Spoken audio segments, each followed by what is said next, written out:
"Are you lost, old man?"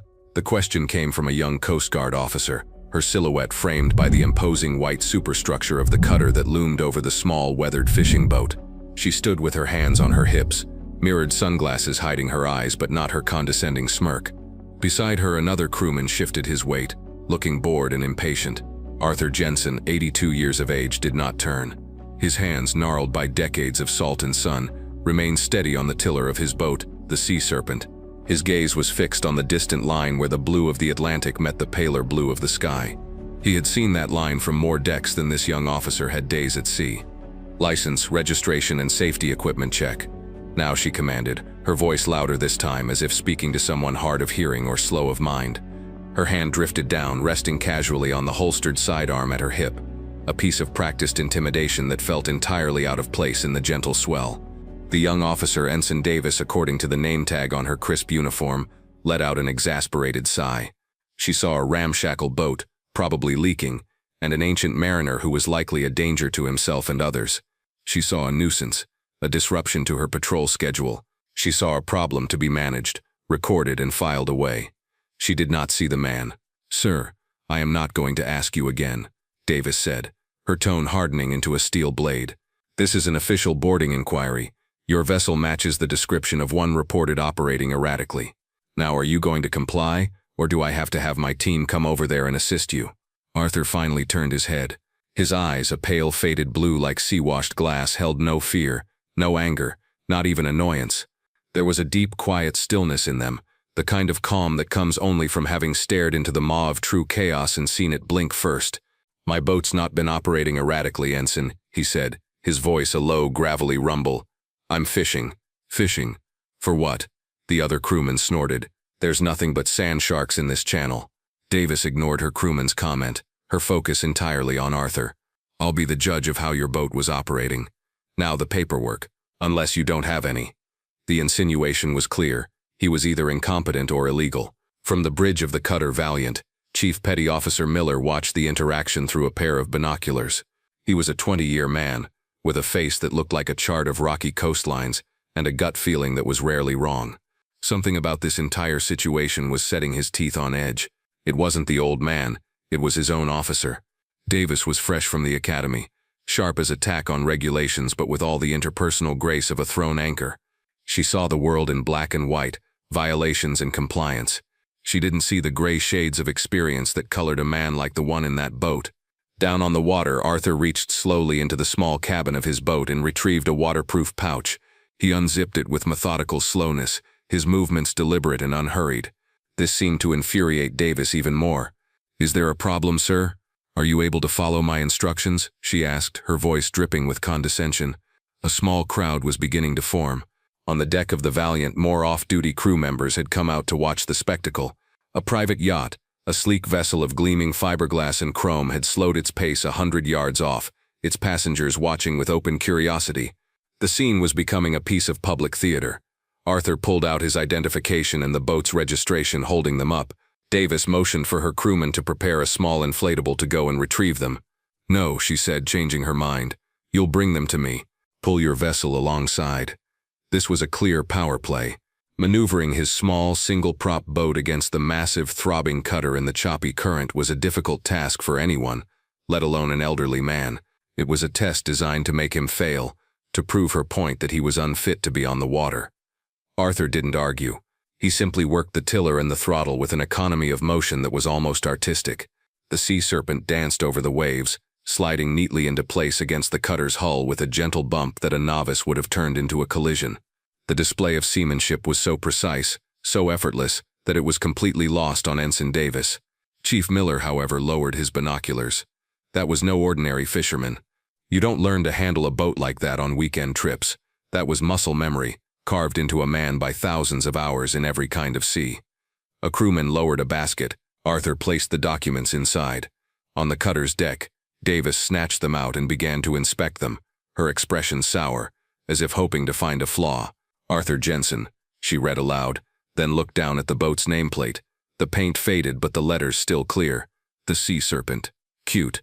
She flipped through the registration. "This vessel is 50 years old. I'm amazed it's still floating. I'm going to have to issue a citation for improper maintenance." The railing is non-compliant with current code. Arthur simply watched her, his expression unchanging. He reached into his pocket to pull out a small tin of mints. As he did, his worn leather wallet slipped from his jacket and fell to the deck of his boat with a soft thud. It flopped open, and a small, tarnished brass object fell out, rolling to a stop near his feet. It was an old compass, no bigger than a pocket watch, its glass cracked. Davis glanced down at it and scoffed. "A compass? Don't you have a GPS, old-timer? Or is that too complicated for you?" The glint of the sun on the brass was like a flashbulb igniting a memory in Arthur's mind. It wasn't a gentle recollection, it was a violent, sensory assault. The world is screaming. Wind howls like a banshee, ripping the tops off monstrous black waves. The taste of salt and freezing spray is constant, burning his lips. The deck of his cutter is canted at an impossible angle, slick with ice and diesel fuel. Men are shouting, their voices swallowed by the storm. In the strobing, chaotic light of the emergency beacons, he sees the freighter, the North Star, broken in half, its bow already swallowed by the furious Bering Sea. He's younger, stronger, his face raw from the wind. He's in a rescue raft, its sides threatening to collapse with every wave, pulling a half-frozen sailor from the water. In his hand, he clutches that same small brass compass. It's useless for navigation. The magnetic field is haywire this close to the pole. But it's solid, it's real, something to hold on to in a world gone mad. He shoves it into the hand of a terrified young crewman whose face is a mask of shock. "Hold this," he yells over the roar. "It'll see you home." He blinked. The memory was gone as quickly as it came, leaving only the gentle rocking of his boat and the shrill voice of Ensign Davis. The contrast was dizzying. Chief Miller, on the bridge of the Valiant, saw the name on the ID Davis was holding, Arthur Jensen. It snagged in his brain. Jensen, the sea serpent. Where had he heard that before?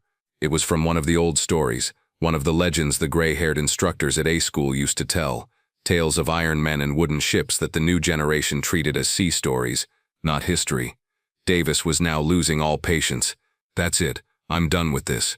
Your registration is ancient, your boat is a hazard, and you are clearly unable to safely operate it. Chief Miller," she yelled up towards the bridge, "prepare a boarding team. We're impounding this vessel and escorting Mr. Jensen back to shore for a full competency evaluation." That was the last straw for Miller. He couldn't openly defy a direct order, but he could follow another protocol. He turned to the communications console. "Command, this is Cutter Valiant, over." "Go ahead, Valiant," a crisp voice replied. "Command, we're currently engaged with a civilian vessel, the Sea Serpent. Operator's name is Arthur Jensen. We're about to commence an impound action. Just wanted to run the name by you one more time for any outstanding flags. Something about this feels off." Miller was choosing his words carefully. He was planting a seed of doubt, buying time. He knew the command center had access to records he didn't. He was hoping for a hit, any hit, that would make Davis pause. He had no idea of the bomb he was about to detonate. Inside the sterile, climate-controlled environment of the Coast Guard District Command Center, a young operator took Miller's call. He dutifully typed the name into the central database, Jensen, Arthur. He tabbed over to the vessel field, the Sea Serpent. He hit enter. The system didn't just return a result, it screamed. The operator's screen flashed a deep, urgent crimson. A large pop-up box filled the monitor, bearing a single symbol, a stylized sea serpent coiled around a trident. Below it, in bold capital letters, was a directive, Code Indigo, do not engage, do not detain, verify and report to Flag Command immediately. Stand by. The young operator stared, his blood running cold. A Code Indigo was a legend, a ghost in the machine. He had never seen one activated in his entire career. He scrambled out of his chair. "Commander." "Sir, you need to see this right now." The watch commander, a man with 25 years of service and an air of perpetual calm, strode over. He looked at the screen, and his calm evaporated like morning fog. He swore, a single sharp word. He didn't hesitate. He grabbed the red telephone on his desk, the direct, secure line to the office of the district admiral. "Admiral, apologies for the direct line, but we have a Code Indigo," the commander said, his voice tight. There was a pause. "Yes, sir. It's an active encounter. Cutter Valiant. They're with him right now." Another pause, as the admiral on the other end processed the information. "Yes, sir. It's him, Arthur Jensen. He's on the Sea Serpent." Back on the water, Ensign Davis was tapping her foot, radiating impatience. She saw Chief Miller at the comm station and rolled her eyes. The old man was taking up far too much of her day. The sun was getting lower, and she wanted this situation resolved before the shift change. "Chief, are we done playing games?" she called up, her voice sharp with finality. "Get the team on the inflatable. Now, I'm citing him for maintenance violations, reckless operation, and failure to obey a federal officer. We'll let the doctors on shore figure out if he even knows what planet he's on. This is a matter of public safety." It was her ultimate overreach. She had judged, tried, and convicted him in her own mind based on his age and the condition of his boat. Arthur Jensen simply looked at her. The flicker in his eyes was not fear or anger. It was a profound, deep-seated disappointment. He had seen her type before, in boardrooms and in offices, people who confused authority with wisdom and regulations with justice. Suddenly, the main radio on the Valiant's bridge crackled to life, not with the voice of the command operator, but with a sound that made every seasoned sailor on board snap to attention. It was the voice of the Admiral himself, amplified and broadcast across the open channel, a voice that carried the unmistakable weight of absolute command. "Cutter Valiant, this is District Command Actual. Cease any and all action immediately. I repeat, stand down your boarding team. Maintain your current position and await the arrival of the flag vessel. You are not under any circumstances to board the Sea Serpent or further engage its occupant. Acknowledge, Captain." The Admiral, using the open channel and his official title, was the verbal equivalent of a nuclear strike. Davis froze, her mouth slightly agape. Her own captain, who had been monitoring from his cabin, burst onto the bridge wing, grabbing the radio. "Command Actual, this is Valiant. Acknowledged. Standing by." His voice was strained. He shot Davis a look that could have melted steel. Before anyone could fully process the order, a new sound filled the air. It started as a low hum and grew rapidly into the thrum of powerful engines. On the horizon, two more shapes appeared, moving with incredible speed.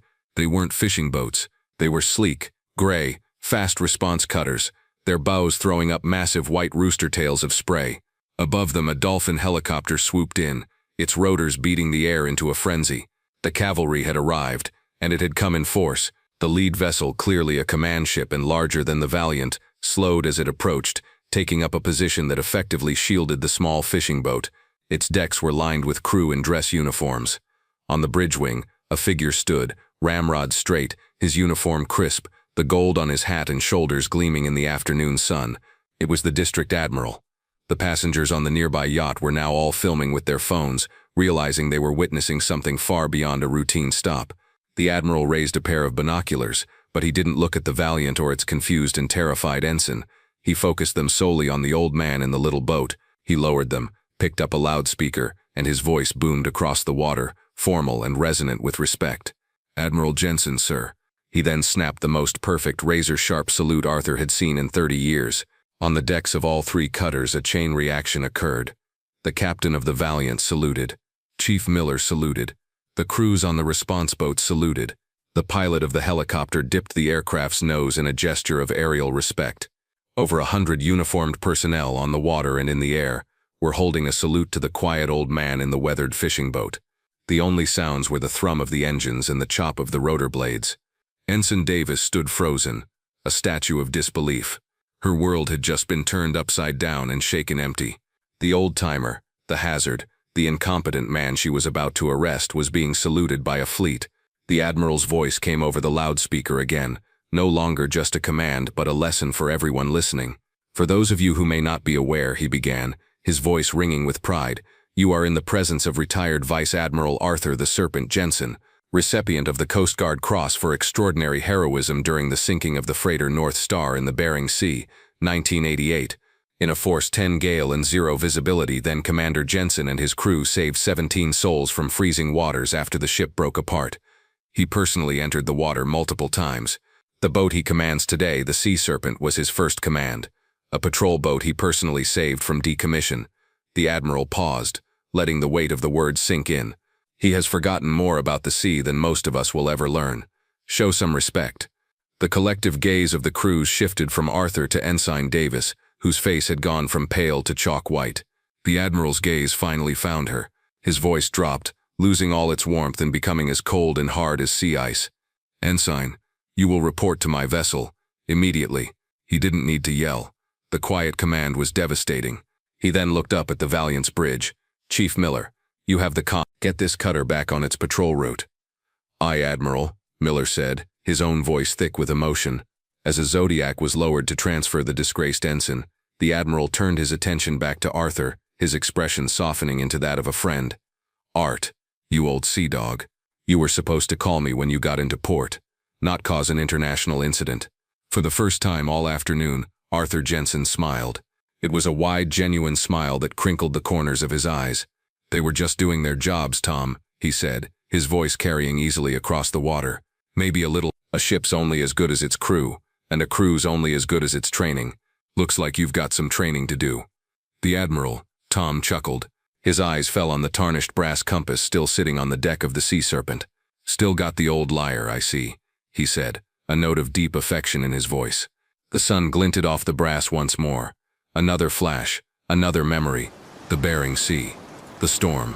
A young ensign, his face pale with terror, huddling in the rescue raft. He's shaking, not just from the cold but from fear. Commander Jensen, his own face a mask of grim determination, presses the small compass into the young man's hand. "It doesn't point north anymore," Jensen shouts over the gale. "Magnetic shot, but it points home. You just hold on to it, and you think about home." The young, terrified ensign in the memory was a young Tom, the man who was now the district admiral. The fallout from the Jensen incident, as it came to be known, was swift but not punitive. A week later, a new mandatory training module was rolled out across the entire district. It was titled Legacy of Service, Humility, Respect, and the Giants on Whose Shoulders We Stand. It used the anonymized story of the encounter as its core lesson. There was no public shaming of Ensign Davis. Instead, she was reassigned directly under the command of Chief Miller, who was tasked with her remedial education in practical seamanship and professional conduct. Several weeks later, Davis was on watch with Miller. A small, unassuming fishing boat entered their patrol sector. She watched it, her hand hovering near the radio, but she didn't issue a challenge. She observed. She assessed. She waited. "Looks like he's just enjoying the afternoon, Chief," she said quietly. Miller nodded, a flicker of approval in his eyes. The lesson was beginning to take hold. One sunny Saturday, Davis was off duty walking the marina docks. She saw him. Arthur Jensen was on the deck of the Sea Serpent, patiently mending a fishing net.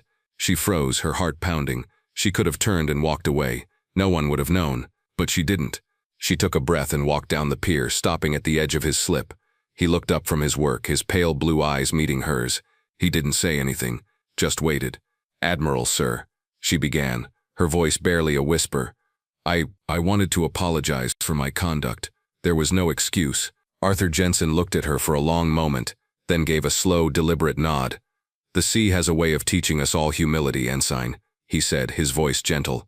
"It appears you're a quick study." He gestured with his head toward a small wooden crate on the dock. "Hand me that net float, would you?" She bent down, picked up the small, colorful float, and handed it to him. It was a simple, quiet act of service, a first step, an apology accepted, and a lesson learned on the calm, sunlit water. The story of Admiral Jensen is a powerful reminder that heroes don't always wear their greatness on their sleeves. For more stories of veteran valor, like this video, share it with a friend, and be sure to subscribe to our channel. We'll see you next time.